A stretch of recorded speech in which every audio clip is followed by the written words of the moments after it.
Kaixo nere supertxiki maiteak, zer moduz gaude zuen bizitza eraikitzen, supersekretuak martxan jartzen? Espero dut baietz. Gaurkoan, supersekreturik handiena deskubrituko dugu.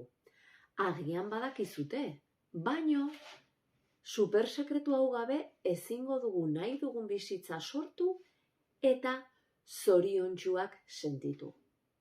Seguraski, agian jakinaren gaina egongo zara, baino ez badakizu, jarraitu bideo ikusten eta enteratuko zea. Aurrera supertxikiak!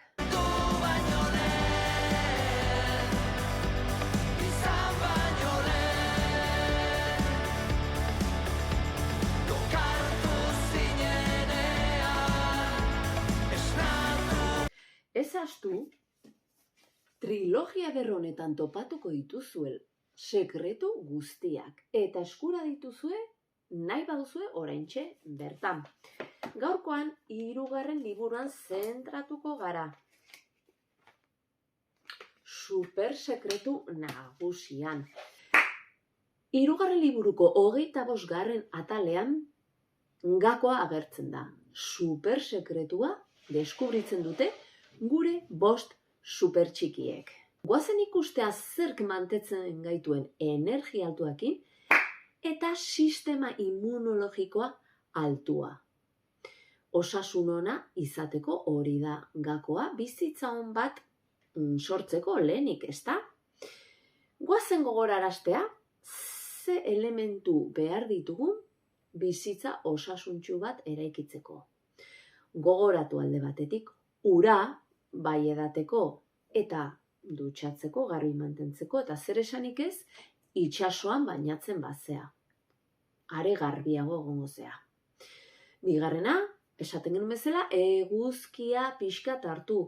Goizean ateratzen den momentuan, hoiedia momentu berenak, eta eskutatzen danean, bai? Elikadura osasuntsua esaten dugun bezala frutak eta barazkiak batez ere, eta mugimendua, kirola egitea, gorputza, osasuntsu mantendu dadin.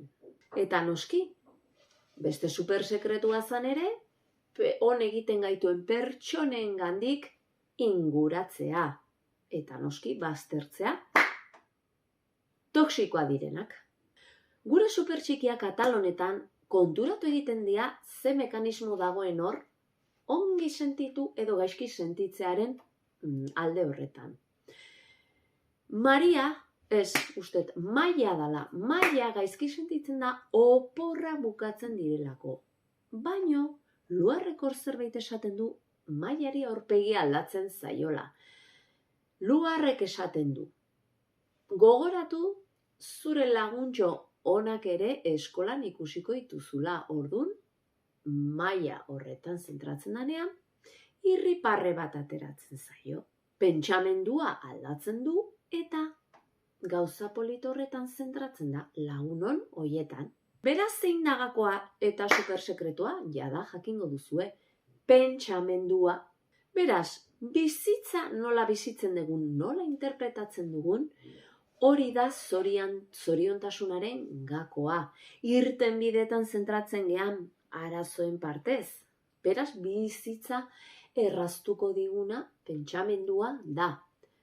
Askotan pentsatzen dugu, zergatik gaixotzen dira pertsona osasuntsuak? Arrazoi nagusiena zer da? Nola bizitzen ditugun bizitzako egoerak? Gertatzen zaigunaren gainean nola pentsatzen dugun? Horixe da gakoa. Kontziente bagera nola deskribatzen dugun gertatzen zaiguna eta arreta mantentzen badugu ze pentsatzen nahi du aigean hortaz eta ze eraikitzen dugun horren inguruan, hortxe bihurtuko gara superheroiak. Beraz, nola sentitu eta nola pentsatzen dugun aukeratzean datza arrakasta. Adibide bat jarriko dizuet, demagun, inauteriak datozela eta dantzan atera bertzeala herritik zehar. Bai, eskolakin o konparsa batekin o nahi duzuna. Ilusio handia dezu, baina egun bat lehenago orkatila bihurritzen dezu.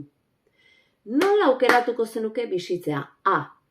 kriston gaizki sentitzezea, kakazar bada dena, edo B, egin dezakezuna da, karroza badago, karrozan joan, eta disfrutatu, edo mozorroa aldatu demagun kirola dela gaia adibidez. Kirolari lesionatuaren mozorroa. Beraz, erronka zein da oraingo honetan, jartzazuzuk egoera honetan beste irtenbideren bat. Nola konponduko zenuke arazo hau? Super gustora irakurriko dizuet, bale? Aurrera super txikiak!